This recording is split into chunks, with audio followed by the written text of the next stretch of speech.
Rekan dimanapun Anda berada, kembali lagi bersama kami dalam pengajian virtual Mutiara Haromen. Ya, tentunya kita sudah berada pada pertemuan yang ketiga bersama Ustadz Kiai Haji M. Fauzi Ghaffur. Assalamualaikum Ustadz. Waalaikumsalam warahmatullahi wabarakatuh. Bagi rekan-rekan yang ingin mengulang kembali video yang tertinggal kemarin, bisa mengikuti media sosial PT Anamiro Travel Indo, bisa melalui Instagram, Facebook, atau YouTube.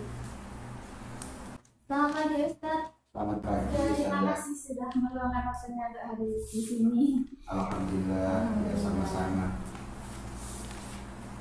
Pada pagi hari ini kita dengan tema yang sama, dengan subtema dengan ilmu dan adab sholat bisa lebih khusyuk nih Ustadz. Iya.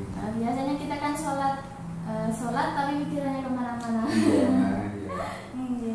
Dan bagaimana ini penjelasannya Ustadz? Monggo waktu dan tempat saya persilakan. Ya, terima kasih. Assalamualaikum warahmatullahi wabarakatuh. Waalaikumsalam warahmatullahi wabarakatuh. Bismillahirrahmanirrahim.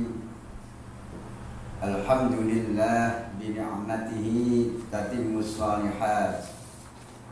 Allahumma salli wa sallim wa barik ala sayyidina wa maulana Muhammad sayyidis sadat. Salatan taghfiru biha jami'al amwat minal muslimin wal muslimat wa ala alihi wa sahbihi bi'adadil ma'lumat. Amma ba'd. Yang kami hormati dan yang berbahagia para jamaah channel Majelis Ta'lim Mutiara Haromen yang dimuliakan oleh Allah, dan kepada keluarga besar jamaah An-Namirah Travel Indo rahimakumullah. Para pemirsa yang dimuliakan oleh Allah, terlebih dahulu marilah kita bersyukur kepada Allah atas segala nikmat, rahmat, hidayah dan ma'unahnya yang tidak henti-hentinya dilimpahkan kepada kita, sehingga sampai detik ini alhamdulillah kita dapat bermuwajahah, dapat berjumpa kembali di majelis taklim ini dalam keadaan sehat walafiat. Mudah-mudahan senantiasa kita semua diberi kesehatan, keselamatan, panjang umur yang manfaat barokah. Amin ya rabbal alamin.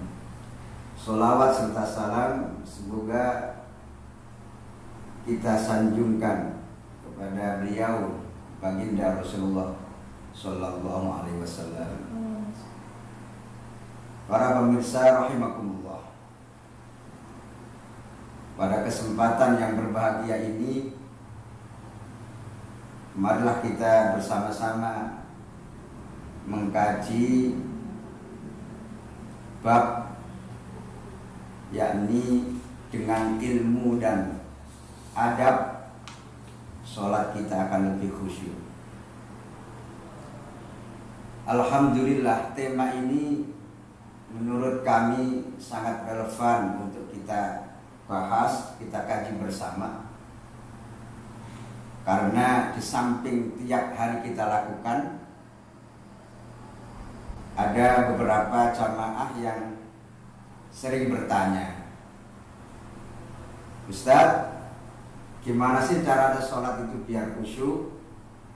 Kenapa sih sholat itu kok hati ingat kemana-mana dan lain sebagainya?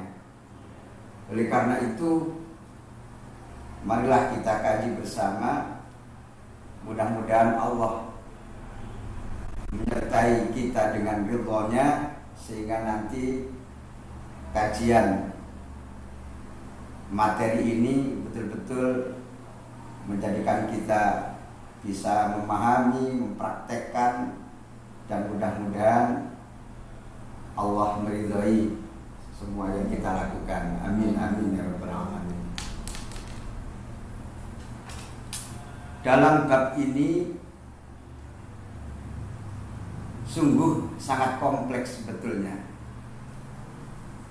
Artinya sholat itu tidak semudah yang kita bayangkan. Sebetulnya sholat itu merupakan amal ibadah yang paling utama, otomatis yang paling berat dan paling sulit melaksanakannya. Sehingga bahasa Allah di dalam Al-Quran, wa aqimus sholah, dirikan sholat, atau dalam iqamah qad matis sholat, telah didirikan sholat. Iqamah, jadi mendirikan sholat, tidak sama dengan sekedar melaksanakan. Sehingga kalau kita ingin ibadah sholat kita ini lebih baik, lebih khusyuk, maka harus diawali dari yang pertama, yakni wudhu. Jadi wudhu ini langkah awal menuju sholat lebih khusyuk. Caranya adalah yakni ketika mendengarkan azan,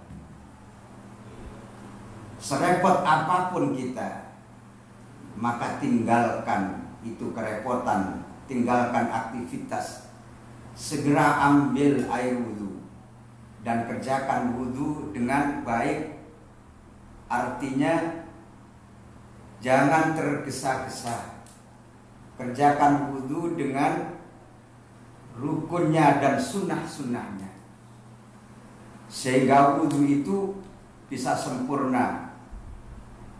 Dan dikatakan sholat itu bisa baik adalah tergantung wudhunya. Kalau wudhunya baik, sempurna, maka berikutnya Allah akan memudahkan, akan meningkatkan kualitas sholat kita. Jadi kuncinya pertama di wudhu. Kebanyakan dari kita wudhu itu hanya sekedar rukun-rukunnya saja. Sunnah-sunnahnya banyak yang ketinggalan. Misalnya nih, langsung begitu wudhu, air dipasukkan ke wajah misalnya. Padahal sebelum itu ada yang namanya madmadah. Sebelumnya kita cuci tangan dulu sampai bersih. Kemudian ada madmadah berkumur, ada istinsyak, masukkan air dalam hidung yang harus dilakukan dengan cara bersama-sama, sambil berkumur, sambil menghirup air masuk ke hidung. Ini prakteknya harus bersama-sama. Nah, sunnah-sunnah inilah banyak dari saudara-saudara kita yang jarang mengerjakannya. Padahal kalau kita lakukan, hikmahnya luar biasa. Di antaranya penyakit-penyakit yang ada di rongga hidung atau tenggorokan itu akan ikut hilang. Apalagi yang saat ini terjadi corona itu ya. Kalau menurut medis kan kita kan harus cuci tangan. Lebih sempurna lagi tidak hanya cuci tangan tapi dengan wudhu. Karena sering kita dengar katanya virus corona itu menunggu kelemahan kita, menunggu kesempatan untuk masuk ke dalam paru-paru kita, itu menunggunya di rongga hidung, juga di tenggorokan. Nah, kalau kita mau wudhu, sebelumnya kita berkumur, masukkan air ke hidung, akan hilang itu virus-virus penyakit yang lain, termasuk virus corona. Jadi wudhu yang baik dengan tenang, tidak boleh tergesa-gesa. Maka solusinya adalah begitu dengar azan langsung berangkat wudhu. Dan wudhu itu sunnahnya dengan duduk. Ini permasalahannya. Di daerah sini itu jarang sekali posisi wudhu itu dengan berdiri. Maksud saya dengan duduk, rata-rata dengan berdiri. Jadi banyak yang sebetulnya perlu kita perbaiki. Di antaranya yang saya sampaikan tadi. Insya Allah kalau wudhu yang sempurna, maka langkah-langkah berikutnya Allah memudahkan untuk menjadi sholat kita lebih baik. Ini yang pertama. Kemudian yang kedua, yakni dianjurkan setelah wudhu kita sholat sunnah, yang namanya sholat sunnah syukril wudhu. Sholat sunnah terima kasih kepada Allah karena kita bisa wudhu. Dengan lantaran wudhu akhirnya kita bisa sholat dan bisa berkomunikasi dengan Allah, menghadap kepada Allah. Dengan wudhu kita bisa suci. Oleh karena itu kita dianjurkan sholat 2 rakaat dengan sholat syukril wudhu. Dasar sholat syukril wudhu ini adalah ketika Rasulullah SAW melaksanakan Isra Mi'raj. Ketika beliau berkunjung melihat surga, ternyata beliau mendengar terompahnya sahabat Bilal. Beliau mendengar, ini kayaknya nih terompahnya sahabat Bilal, kok sudah ada di surga. Akhirnya ketika Rasulullah bertemu dengan sahabat Bilal, wahai Bilal, apa amalmu sehingga aku ketika di surga mendengar terompahmu sudah ada di surga? Kata sahabat Bilal, iya ya Rasul, mohon maaf, saya kalau habis wudhu saya sholat sunnah 2 rakaat, saya berterima kasih karena bisa wudhu, maka saya lihat sholat bersyukur kepada Allah dengan sholat syukur wudhu. Dan apa tanggapan Rasulullah? Beliau senyum-senyum dan beliau tidak melarang. Beliau malah setuju dengan apa yang dilakukan oleh sahabat Bilal. Jadi sholat syukur wudhu, terima kasih karena bisa wudhu. Setelah itu usahakan dengan melakukan sholat sunnah, yakni sholat sunnah qabliyah. Kenapa ini penting? Dikarenakan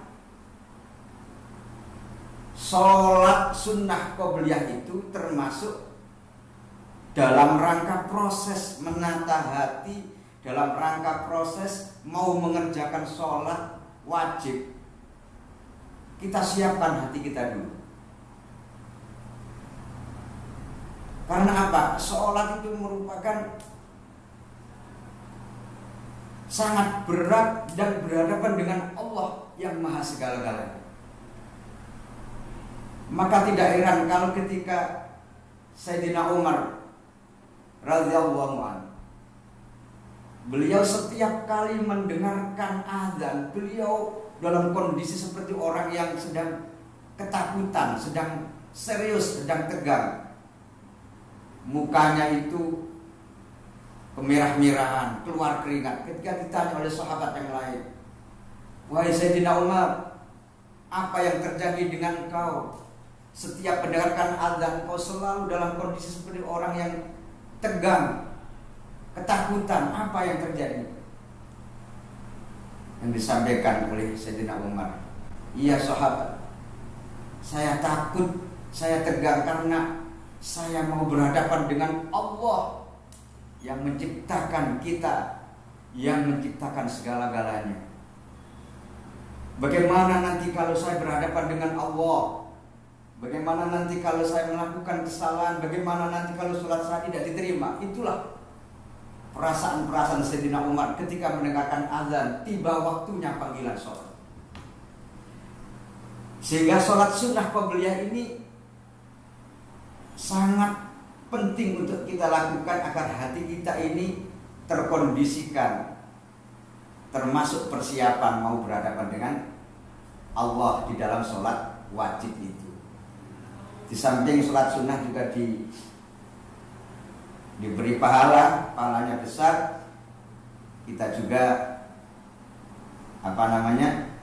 sholat sunnah itu adalah termasuk untungnya sholat wajib. Jadi dalam kitab Bidayah itu diceritakan sholat 5 waktu itu ibarat dagang, itu modal utama.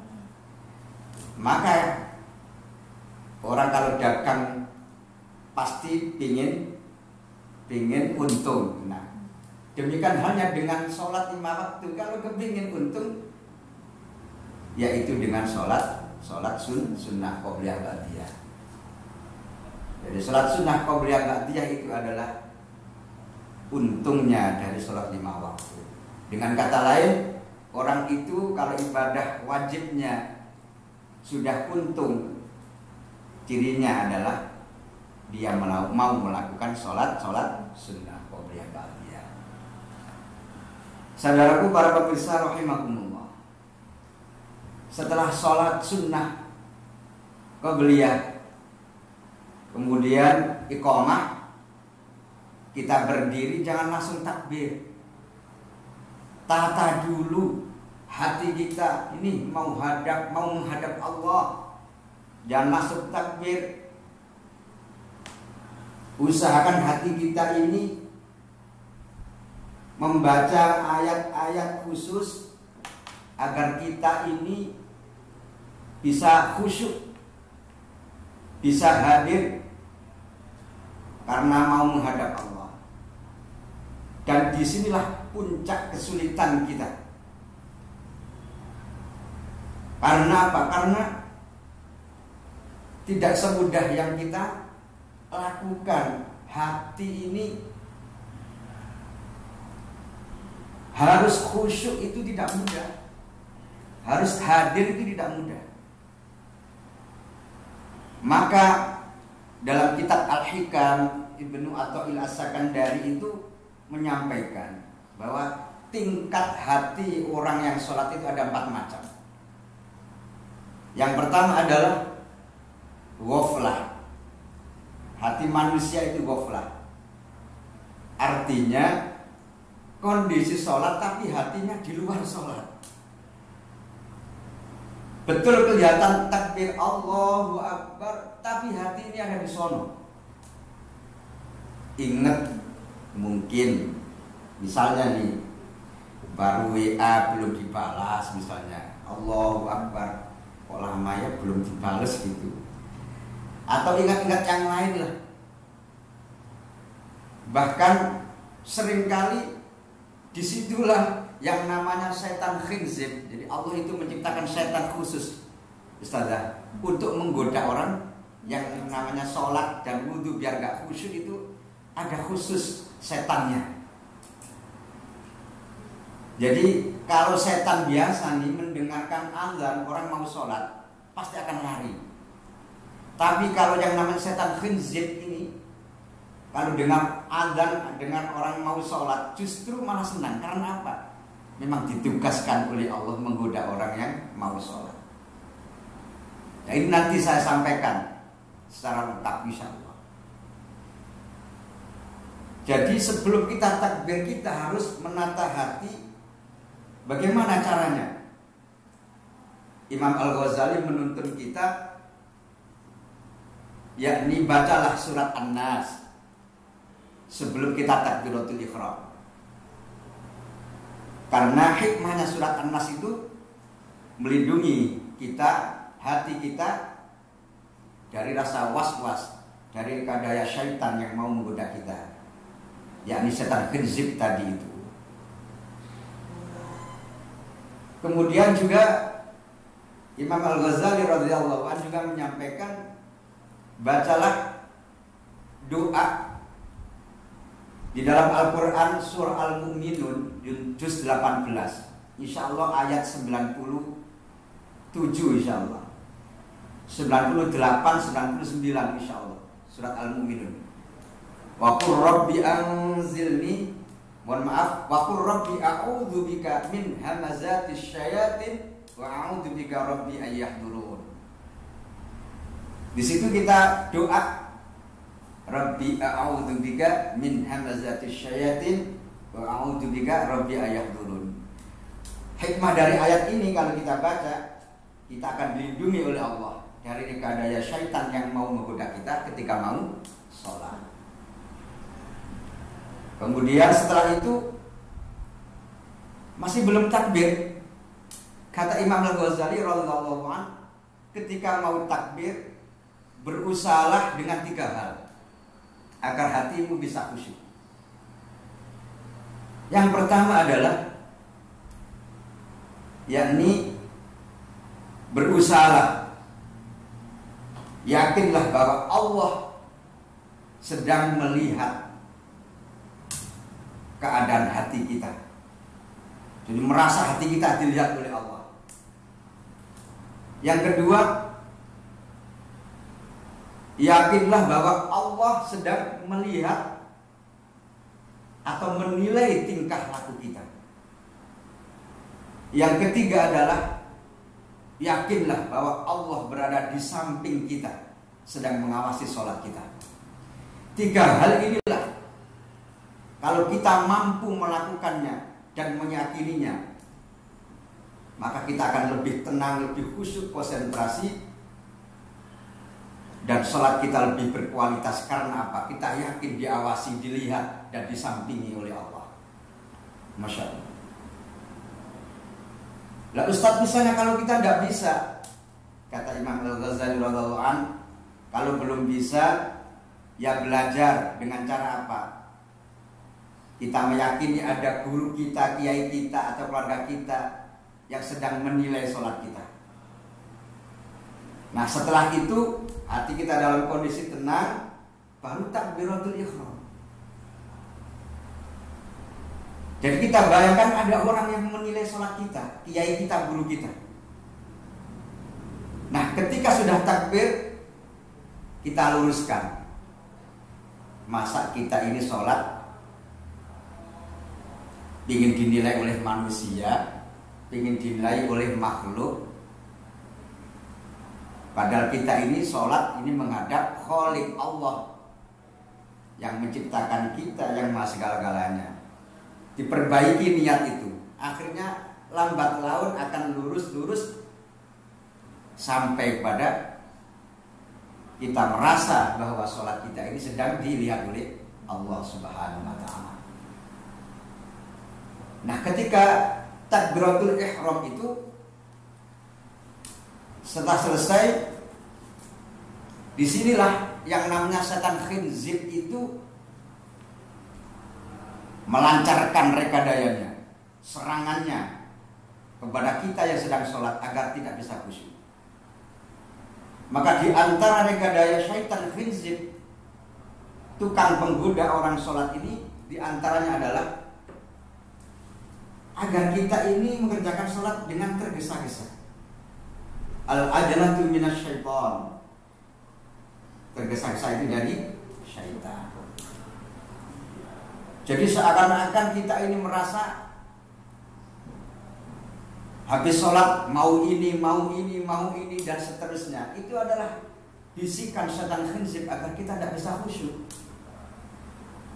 Sehingga yang sering terjadi adalah banyak saudara kita yang sholat itu yang akhirnya kecepatan, terlalu cepat.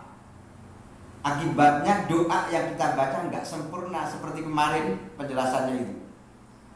Mestinya subhana rabbiyal a'la wa bihamdih dibaca 3 kali, akhirnya dibaca 1 kali, kecepatan lagi, nggak jangkep, nggak lengkap. Ini diantara pengaruh setan khinzib itu, dibuat orang tergesa-gesa sehingga nggak mungkin sholat bisa baik, bisa khusyuk kalau dilakukan dengan tergesa-gesa. Yang terjadi adalah pikiran kita kemana-mana, hati kita tidak bisa tenang, tidak bisa khusyuk. Karena hati ini, sebagaimana yang saya sampaikan tadi, ada 4 tingkatan. Yang pertama adalah ghaflah. Ghaflah itu lalai, pikiran hati dan pikirannya kemana-mana. Kelihatan Allahu Akbar tapi hatinya tidak di situ. Itu ghaflah. Yang kedua adalah yaqdhah. Tingkatan hati orang yang sholat itu yang kedua yaqdhah. Yaqdhah itu terbangun. Basa Jawa ini ngelilir.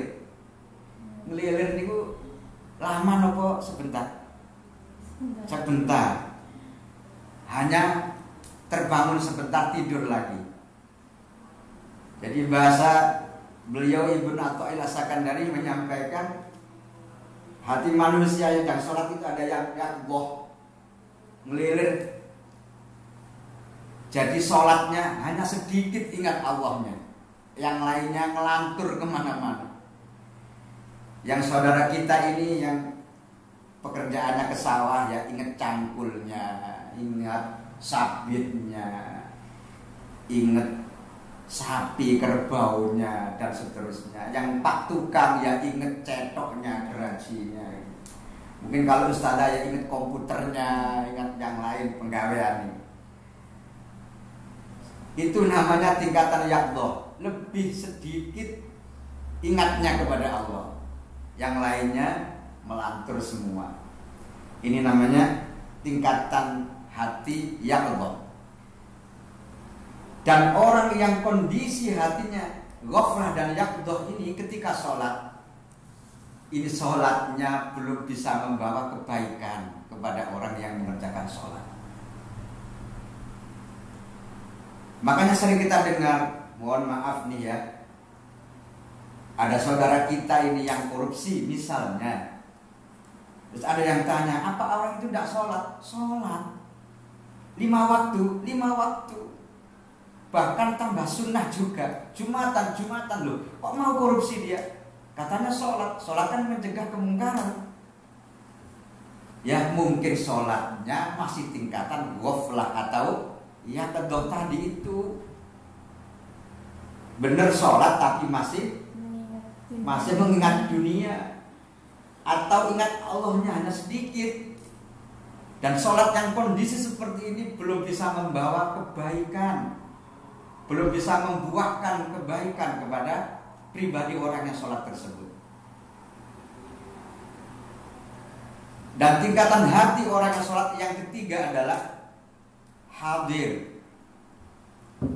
Jadi begitu Allahu Akbar, hatinya sudah hadir.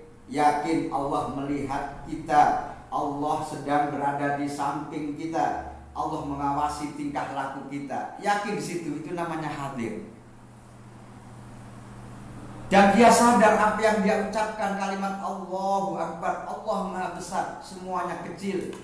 Saya sedang menghadap Allah yang Maha segala-galanya. Baca Fatihah, direnungkan maknanya. Ketika berdoa pelan-pelan sambil merenungkan maknanya. Ini namanya hatinya sedang hadir. Atau dengan kata lain, lebih banyak ingatnya kepada Allah daripada lalainya. Ini yang nomor 3. Dan yang nomor 4 adalah tingkatan hati orang yang beribadah, sholat, adalah khusyuk. Khusyuk itu ketika sholat hatinya sambung dengan Allah, hatinya sedang komunikasi dengan Allah. Dan orang yang kondisi sholat yang khusyuk dan yang hadir inilah sholatnya bisa membawa kebaikan kepada pribadi orang yang sholat tersebut. Orang yang sholat hatinya yang sudah hadir, sudah khusyuk, akan berbuah kebaikan dan mencegah kemungkaran.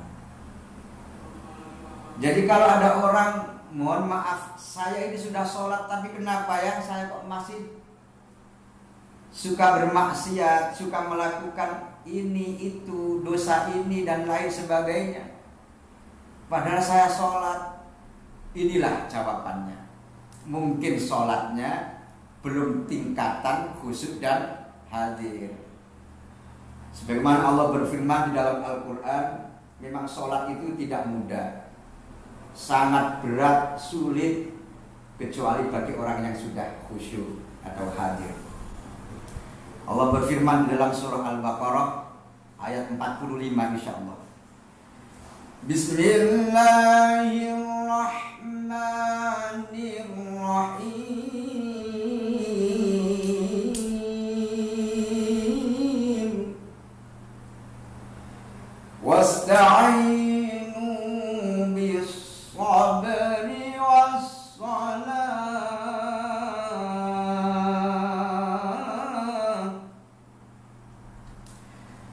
wa innaha lakabiratun illa 'alal khashi'in.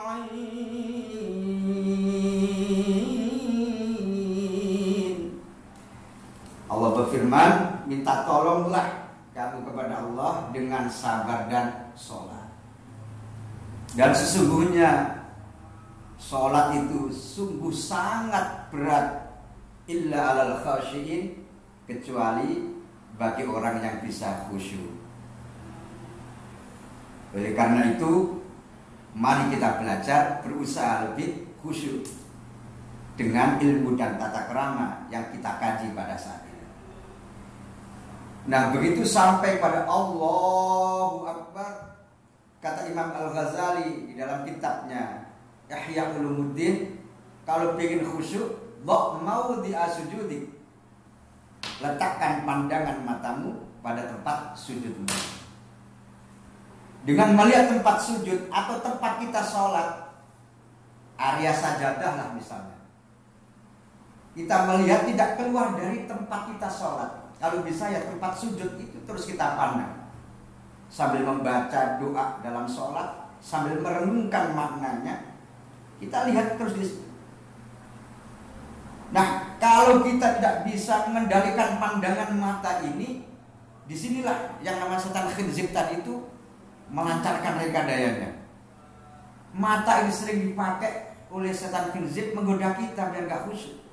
Contoh nih, kalau kita pindah-pindah pandangan mata kita keluar dari tempat sujud kita, bisa melihat itu sarung teman kita sholat di depan kita itu ya, bisa baca tulisan di situ Allahu Akbar, sarung atlas, sampingnya sarung cap mangga, sampingnya sarung gajah duduk. Akhirnya tidak terasa kita dikonsentrasikan dengan tulisan atau dengan sesuatu yang ada di depan kita. Makanya mohon maaf nih para jamaah, kalau sholat, kepada bapak, ibu, saudara-saudara saya, kalau sholat tolong pakaiannya kalau bisa khusus sholat. Jangan ada yang tulisan macam-macam, jangan ada gambar yang macam-macam. Ini mengganggu orang sholat di belakang kita. Enak-enak sholat, depan kita pakai kaos coblos bupati gitu. Wah, kita bingung pak pilih yang mana nih. Jadi keluar dari sholat tidak terasa. Maka sangat baik sekali kalau kita sholat itu pakai pakaian khusus sholat, pakaian polos putih atau hitam atau hijau yang tidak ada tulisannya. Dan itu sangat dianjurkan oleh Rasulullah, dan itu mengajak ke arah kekhusyukan. Tapi yang repot zaman sekarang ini, mukena itu ya Ustazah ya, sekarang bermacam-macam. Bahkan ada motifnya, bordirnya, bahkan tidak sedikit yang ada gambarnya. Saya pernah sholat itu dari jauh kelihatan kok ada Hello Kitty-nya gitu. Ini mukena kok ada Hello Kitty-nya, jadi yang belakang akhirnya ya terganggu kekhusyuannya. Jadi pakai khusus sholat. Kalau kita mau pergi kemana itu jangan lupa bawa pakaian untuk sholat. Barangkali di perjalanan kita kena najis, kita siap pakaian yang suci yang sholat. Ini yang sering terjadi, Ustazah, tidak bijaksana. Kalau kita ini diundang bos kita, juragan kita, ya, wah kita mandi, ramas, bajunya bagus, harum.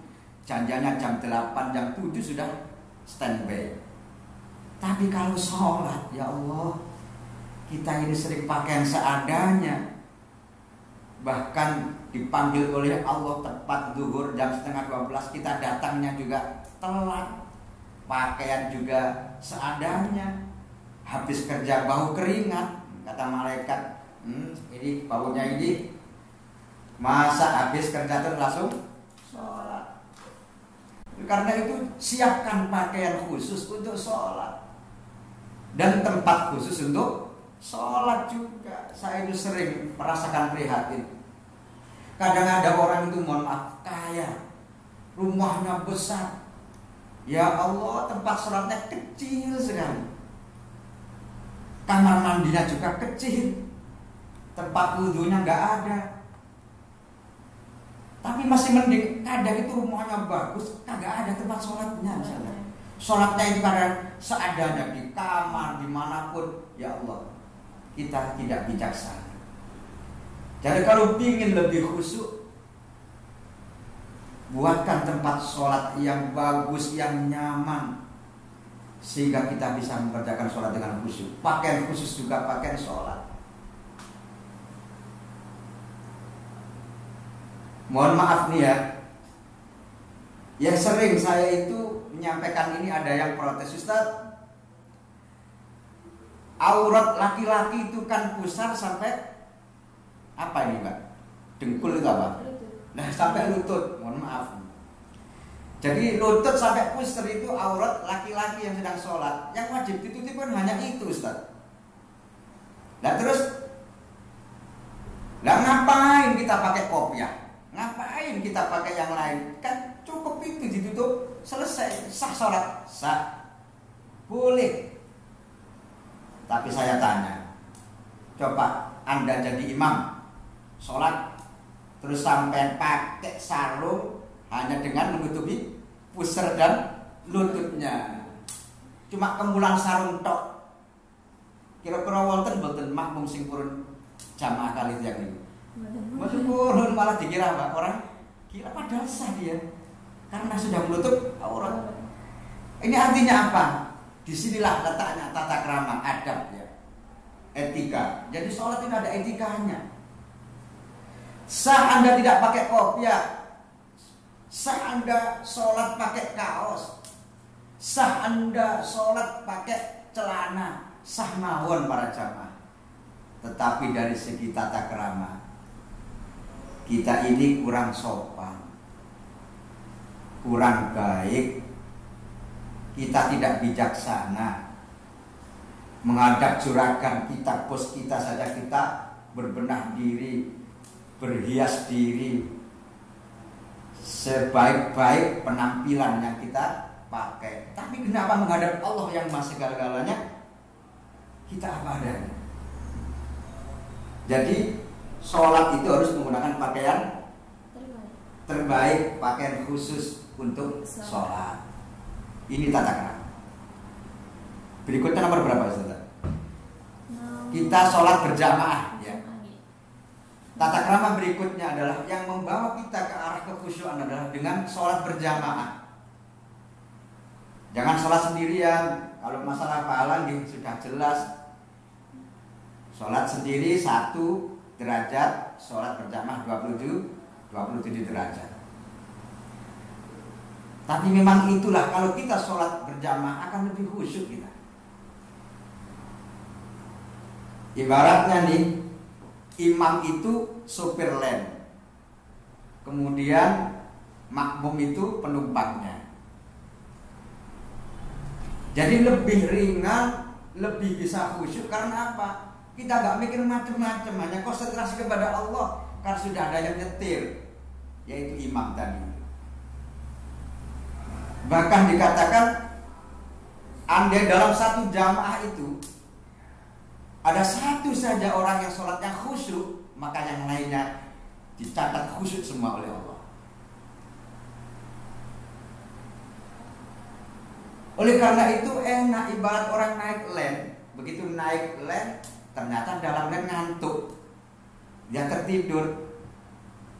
Setelah itu Pak supir bilang, Mas sudah sampai, kita baru terbangun. Tapi karena kita ada yang nyupir, ya sudah sampai. Meskipun tadi itu di tengah perjalanan ketiduran, ya kayak gitu contohnya orang yang sholat yang ghaflah itu. Makanya kalau hati kita masih tingkatan ghaflah, tingkatan yakdo, jangan sholat sendiri. Jamaah. Karena dalam jamaah itu pasti ada salah satu dari jamaah itu yang khusyuk. Atau katakanlah jamaah yang satu sholat pertama, rakaat pertama khusyuk, kemudian yang khusyuk yang lain rakaat kedua sampai rakaat keempat ternyata bergantian yang khusyuk, dicatat oleh Allah khusyuk semua.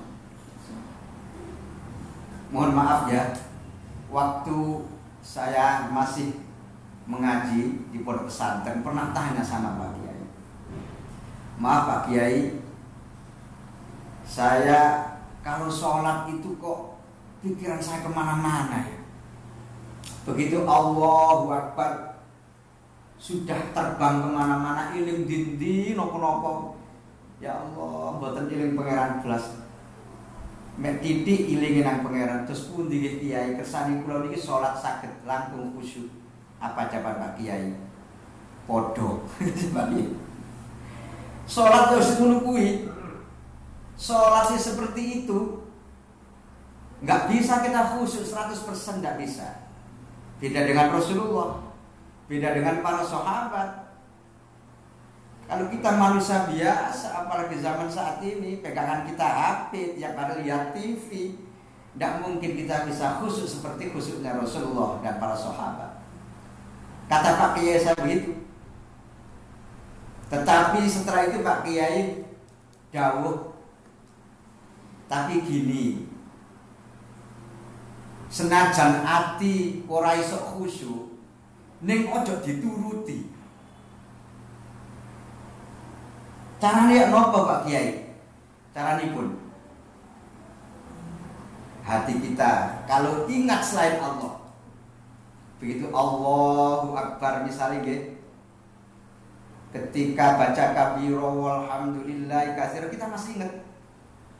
Kita baca Al-Fatihah bismillahirrahmanirrahim kita masih ingat sama Allah. Begitu Ar-Rahmanir-Rahim mulai kemana-kemana hati itu. Misalnya nih, kita ingat besok belum punya uang beli beras misalnya, atau ingat sedang kehabisan paketan misalnya. Nah, begitu ingat seperti itu, hati mengajak ingat selain Allah, jangan dituruti, putus. Palingkan, kembalikan ke Allah. Caranya begini. Misalnya kita ingat belum ada uang karena belum bisa beli beras atau paketan misalnya. Diputus di situ. Ingat rezeki itu yang mengatur Allah misalnya. Langsung ditutup dengan gitu. Hatinya bilang yang ngatur rezeki itu Allah. Kemudian kalau kita ingat sakit misalnya, ketika sholat punggung kita terasa sakit, kaki kita ini juga terasa sakit, anaknya sakit, itu semua itu adalah memalingkan dari Allah. Caranya putus, jangan kamu turuti. Caranya adalah, iya anak saya sakit, tapi yang buat sakit Allah, yang menyembuhkan Allah, yang memberi ujian Allah. Jadi larikan ke Allah, itu caranya. Jadi solusinya kalau hati kita sedang kemana-mana, larikan, kembalikan semuanya ke Allah. Setelah ingat Allah, baru kita sambung dengan zikir lagi. Allah, Allah, Allah, Allah terus. Di rakaat pertama misalnya. Ketika rakaat kedua, ingat Allah, kemudian lupa, ingat yang lain lagi. Sama. Kembalikan ke Allah. Apa yang kamu ingat, putus. Kembalikan ke Allah. Jadi ketika sholat Allahu Akbar, timbul rasa takut karena corona misalnya, banyak yang meninggal, banyak yang wafat, putus di situ. Kemudian akhiri dengan keyakinan, yang buat penyakit Allah, yang menurunkan musibah Allah. Musibah tidak akan pernah terjadi kalau tanpa izin Allah. Jadi terus dikembalikan ke Allah. Ini salah satu solusinya untuk mengendalikan hati yang sedang kemana-mana itu. Dan ini kelebihan dari jamaah, itu membawa kekhusyuan. Apalagi imamnya suaranya bagus. Makanya imam itu kriterianya, mohon maaf nih ya para imam, para jamaah, saudaraku sekalian, yang diutamakan imam itu aqra'ukum, yang paling baik bacaannya, yang paling baik suaranya. Karena apa? Bacaan dan suara itu membawa ke arah kekhusyuan. Jika imamnya bagus, Bismillahirrahmanirrahim. Tabarakalladzi biyadihil mulku wa huwa ala kulli syai'in qadir. Misalnya nih surat Al-Mulk, makmum ikut nyimak, mendengarkan Fatihah, suaranya bagus, mereka akan menyimak, mendengarkan dan membawa kekhusyuan. Tapi nek sing imami ngapunten suarane semboten enak, wacanane samburadul, ghairil maghdubi alaihim waladdallin. Saya pernah ini, maaf sama wonten yang sepuh status imam, mungkin karena tidak ada yang lain ya. Kebetulan saya sholat di situ. Ghairil maghdubi alaihim waladdallin. Saya ingatkan dengan cara pelan-pelan, saya hampiri, saya tanya, Mbah, ngapunten Mbah, wau kok waosane ghairil maghdubi alaihim waladdallin, ngoten pripun Mbah? Apa jawaban si Mbah? Loh, sing bener ngono le. Jadi sing bener ku delubi, delolin. Lho kok ngoten, Mbah? Lah, kono delok nang tulisan Quran. Tulisan dot iku DL, makanya baca mah delubi. Oh, gitu ya, Mbah. Iya, yang betul itu. Wah, kalau gitu saya jawabannya amin, Mbah. Tak berani gitu. Lho kok amin? Lah tulisan kan AMIEN. Akhirnya tidak karu-karuan sudah pembahasan. Karena apa? Karena memang yang jadi imam itu keilmuannya kurang. Maka saya katakan sholat bisa baik kalau ngerti dengan ilmu dan tata krama. Saudaraku pemirsa Majelis Mutiara Haramain rahimakumullah. Nah, berikutnya adalah ketika imam membaca Al-Fatihah, ghairil maghdubi alaihim waladdallin, makmum tolong jangan langsung jawab amin. Disunahkan diam dulu sebentar, ukuran kalimat subhanallah, sambil menunggu aminnya imam. Jadi kalau makmum jawab amin bareng dengan aminnya imam, itu akan dijabah oleh Allah, dapat pahala yang besar. Jangan aminnya setelah aminnya imam, atau imam malah ketinggalan, aminnya mengikuti aminnya makmum. Ini yang terjadi. Jadi tunggu sebentar kalimat subhanallah sambil menunggu imam menjawab amin, baru kita sama-sama. Itu yang dianjurkan. Yang terjadi enggak di jamaah kita itu ghairil maghdubi alaihim waladdallin. Amin. Jadi enggak ada jedanya. Dan itu mengganggu konsentrasi, juga mengganggu kekhusyuan. Dan itu dilarang oleh Rasulullah. Kemudian setelah amin, ini yang menurut saya paling penting. Ketika amin, sang imam tolong berhenti sebentar, jangan langsung baca surat. Imam Al-Ghazali membimbing kita dalam kitab Bidayatul Hidayah. Sehabis sholat golin amin, jangan langsung baca surat, diam sebentar. Apa gunanya? Memberi kesempatan kepada makmum untuk membaca suratul Fatihah. Jadi makmum membaca Al-Fatihahnya dengan tenang, sempurna. Nah, kira-kira nanti kalau makmumnya sudah selesai baca Fatihah, baru imam membaca surat. Jadi enak, saling kerjasama, sinergi. Nah, ketika imam membaca surat, makmum bisa ikut menyimak, mendengarkan bacaan imam sambil merenungkan maknanya. Atau barangkali imamnya lupa, makmum bisa mengingatkan. Nah, yang terjadi tidak kita ini jamaah, tapi koyok-koyok ini sholat dewe-dewe. Jadi maka Rasulullah pernah menyampaikan, saya di zaman ala umat akan datang suatu zaman umatku itu sholat berjamaah tapi seperti tidak berjamaah. Apa itu? Imam sibuk dengan bacaannya sendiri, makmum sibuk dengan bacaannya sendiri. Ini yang terjadi. Contoh nih, ghairil maghdubi alaihim waladdallin. langsung imam baca surat, makmum baca Fatihah. Coba perhatikan Ustazah. Kalau imam baca suratnya pendek, inna atoina, hanya 3 ayat, terus makmum baca Fatihah, kira-kira cepet mana ya? Cepet imam, ya kan? Sudah cepet 3 ayat. Inna a'tainakal kautsar fasholli lirabbika wanhar inna syani'aka wal abtar. Makmum baca Fatihah. Bismillahirrahmanirrahim.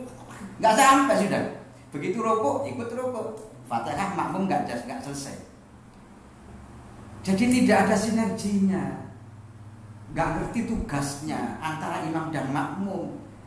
Enggak tahu waktunya kapan dia membaca doa. Akhirnya apa? Enggak bisa khusyuk. Fatihah enggak selesai. Jadi ini loh yang sering terjadi. Kenapa sholat kita seperti ini? Jauh dari nilai khusyuk. Gimana Ustazah? Ada waktu Mas Jan? Ini masih agak lumayan. Sudah berapa? Sudah jam 10. Mungkin 10 menit lagi untuk punya pertanyaan. Iya, kita persingkat ya, para pemirsa. Jadi ada jeda-jeda khusus, diam-diam khusus yang harus dilakukan oleh imam. Nah, ketika imam sudah membaca surat, makmum tidak boleh membaca apa-apa, dengarkan bacaan imam. Nah, ini yang penting. Kemudian ketika selesai baca surat, jangan langsung rukuk. Misalnya ini, Qul huwallahu ahad, Allahus samad, lam yalid wa lam yulad wa lam yakul lahu kufuwan ahad. Ada jeda sebentar, baru Allahu Akbar, ada tata keramanya. Jangan walam yakul lahu kufuwan ahad, Allahu Akbar, enggak boleh gandeng antara akhir surat dengan rukuk. Takbiratul intiqal yang berupa Allahu Akbar kagak boleh. Sampai segitunya Rasulullah mengajari kita sholat biar bagus, biar tertib. Nah, itu. Kemudian yang terakhir, ini cerita yang mengajarkan bagaimana kita bisa khusyuk. Suatu ketika Imam Al-Ghazali radhiyallahu anhu itu didatangi oleh santrinya, tanya seperti saya tadi itu. Maaf, Syekh, saya ini kesulitan khusyuk kalau sholat. Tolong saya diajari caranya sholat biar khusyuk. Beliau Imam Al-Ghazali radhiyallahu anhu menjawab dengan sesuatu yang di luar dugaan oleh santri.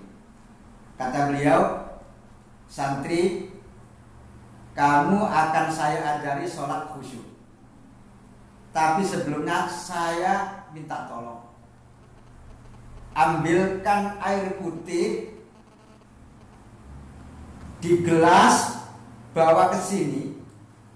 Kalau misalnya air yang dalam gelas itu tidak bisa tumpah, maka kamu akan saya ajari sholat biar bisa khusyuk. Contoh para pemirsa, saya praktekkan di sini. Ini ibaratnya gelas yang diminta oleh Imam Al-Ghazali radhiyallahu anhu.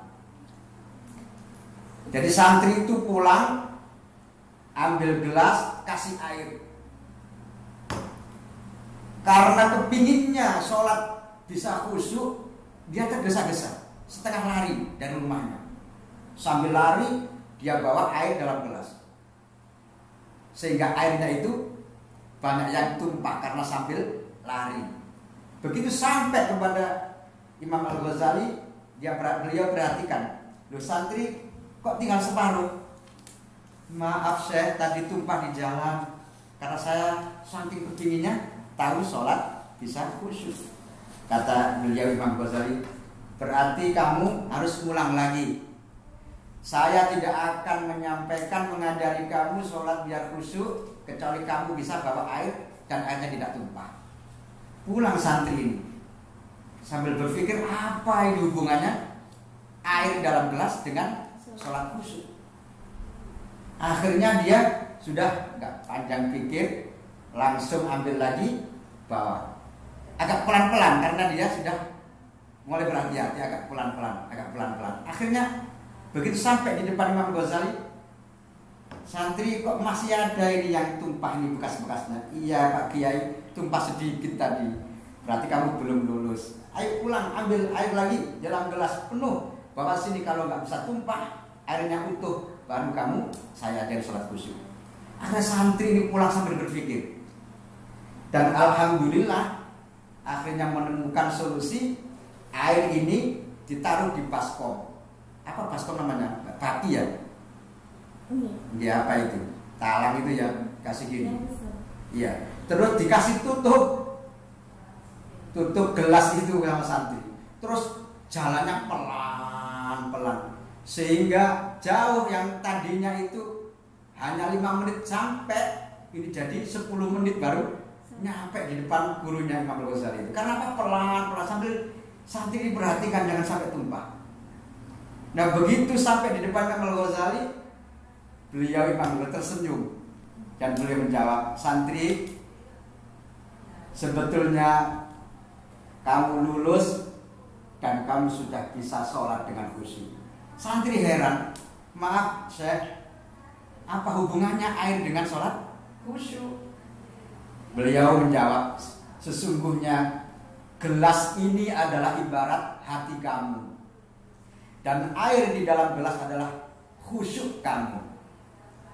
Kemudian tempat air, basa Jawa ini baki ini adalah ibarat tubuh kamu, dan tutup yang menutupi gelas ibarat adalah zikirmu, ingat Allah. Maka kalau kamu ingin sholat khusyuk, tiru bagaimana kamu membawa air tadi. Maka kamu sholatnya harus pelan-pelan, jangan terlalu cepat. Benar khusyuk itu kalau hati kita mungkin ingat mana-mana, tetapi kalau selama kita tutup dengan zikir Allah, Allah, Allah yang kita ibaratkan dengan tutupnya, airnya itu kocak kaki tapi tidak keluar. Karena apa? Ada tutupnya, yaitu kalimat Allah, Allah, Allah. Ingat sana kembali Allah, Allah. Ingat yang lain kita putus, ingat Allah, Allah. Itu ibarat tutup dalam gelas. Meskipun khusyuk dalam hati kita yang kemana-mana, tapi tidak sampai keluar. Jadi orang belajar sholat khusyuk itu seperti orang yang bawa air, pelan-pelan, jangan sampai airnya keluar. Tidak terburu-buru. Tidak terburu-buru dan betul-betul dibarengi dengan zikir, ingat kepada Allah, selalu sambung.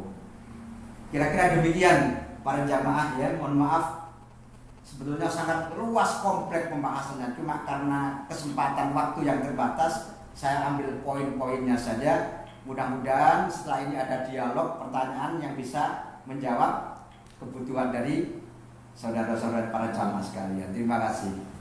Terima kasih atas penjelasannya. Langsung saja nanti ada pertanyaan dari hamba Allah di Jombang. Tidak menyebutkan namanya. Apakah dosa yang dimiliki manusia dapat mempengaruhi kekhusyuan sholat? Misalnya saking banyaknya dosa sehingga Allah tidak ingin kita khusyuk. Apakah itu bisa saja terjadi atau bagaimana? Ya, terima kasih. Sebetulnya tadi sudah terjawab ya pertanyaan ini, bahwa tingkatan hati manusia itu ada 4 ya, ada 4 macam. Hati kita itu ada 4 macam keadaan. Yang pertama adalah ghaflah. Ghaflah itu lalai, sering melamun, sulit untuk ingat kepada Allah. Kemudian yang kedua tadi adalah yaqdha, ingatnya sedikit. Ya, ngelamunnya banyak tapi ingat kepada Allah cuma sedikit.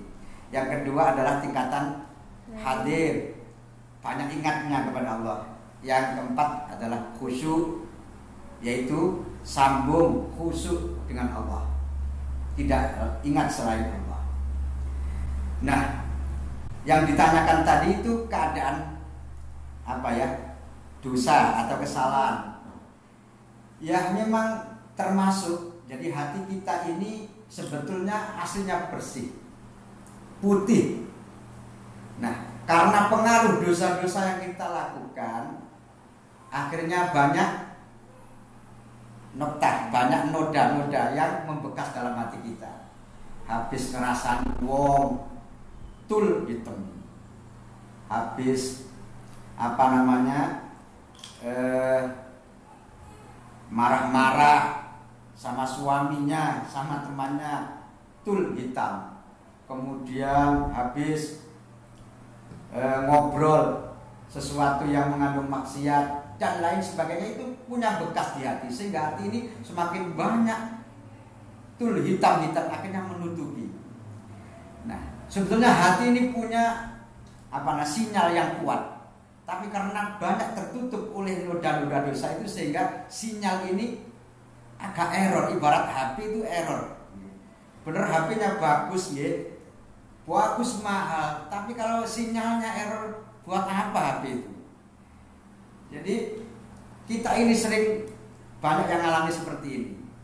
Ada orang nih, rumahnya dekat masjid, dekat musola, begitu dengar azan, jangankan berangkat, dengerin azan aja enggak mau dia, terus lihat TV, main HP. Karena apa? Sinyalnya yang rusak. Meskipun rumahnya berdekatan dengan masjid, tapi nggak datang, nggak dengar, padahal Allah sudah telepon lewat azan itu. Allahu Akbar, Allahu Akbar. Diem aja, itu ditelepon sama Allah. Sinyalnya nggak nyambung, rusak. Nah, ini Ustazah, saya telepon dari sini. Deket, tapi kalau nggak nyambung, ngapain ya kan? Untuk apa? Itulah memang. Jadi kalau kita itu sulit khusyuk atau berat ibadah, salah satu faktornya adalah karena dosa. Maka caranya adalah dengan banyak ibadah, banyak zikir, dan harus dipaksa untuk melakukan ibadah. Harus dipaksa, ibadah itu berat. Karena apa? Memang sifat asli ikhlas itu berat. Jadi aslul ikhlas asyidah. Aslinya sifat ikhlas itu berat. Makanya kalau orang melakukan ibadah apapun, semuanya akan terasa berat. Karena memang itu ciri-cirinya ikhlas. Nah, jadi solusinya, jawaban saya adalah harus dipaksa ibadah itu.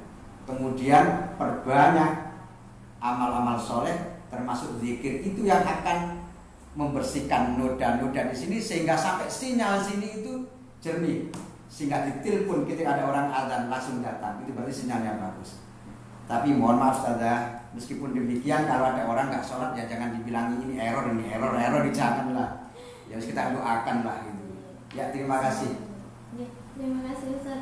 Satu lagi ini pertanyaan dari apa ya?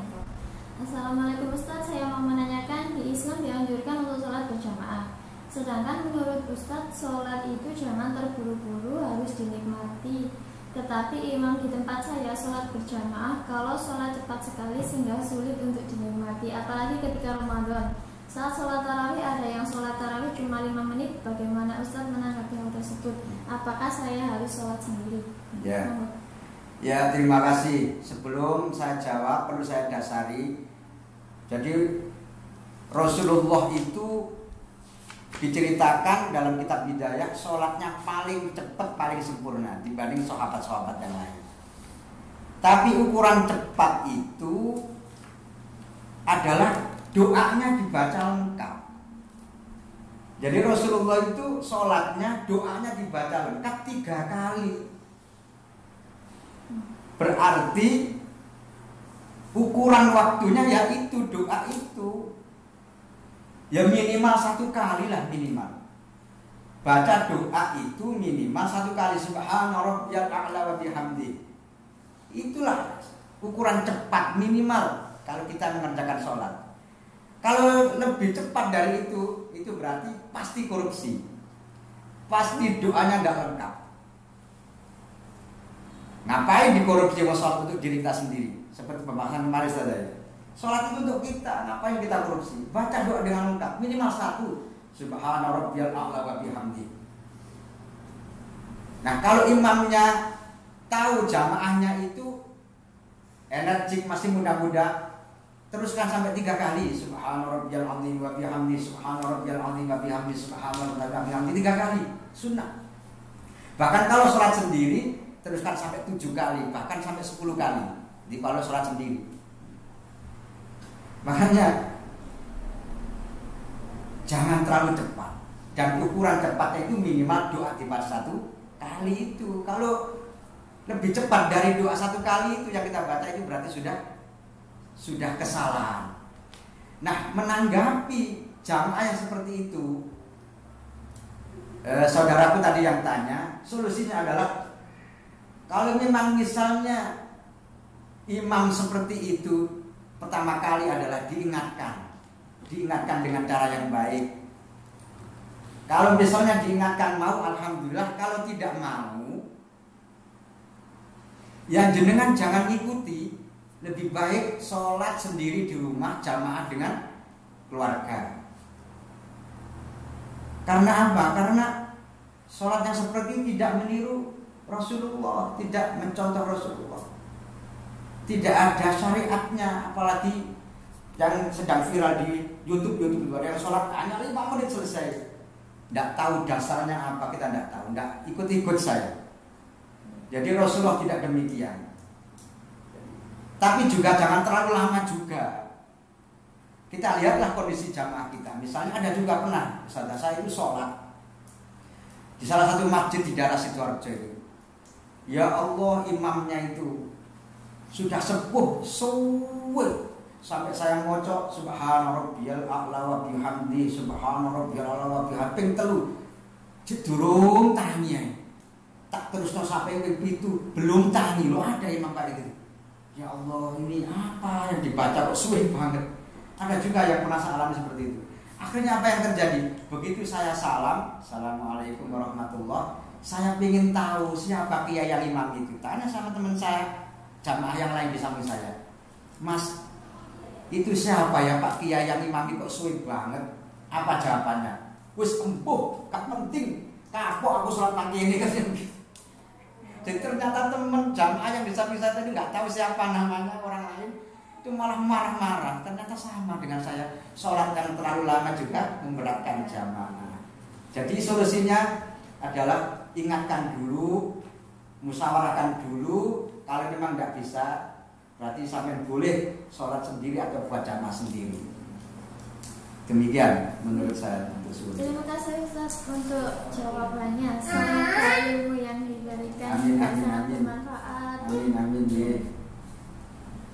Untuk bagi rekan-rekan yang sesi jawabnya, pertanyaannya belum terjawab, bisa kita lanjutkan di pertemuan selanjutnya. Jangan lupa untuk selalu minum air mineral Jawhar Water, merupakan produk dari Yayasan Pondok Pesantren Al-Hidayah. Sudah ada deponya di Kauman Mojosari, Mojokerto. Bisa langsung beli di lokasi saja.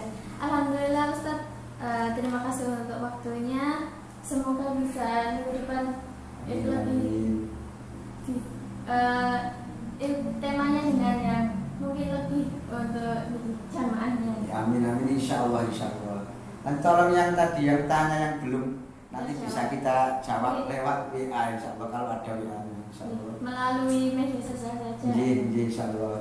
Terima kasih rekan-rekan yang sudah bergabung untuk selalu mengikuti media sosial PT Anamiro Travelindo melalui Instagram @an_namiro, Facebook Namiro Umroh, dan di YouTube Anamiro Travelindo, dan melalui nomor telepon 081259752621. Terima kasih atas waktunya. Wassalamualaikum warahmatullahi wabarakatuh. Waalaikumsalam warahmatullahi wabarakatuh.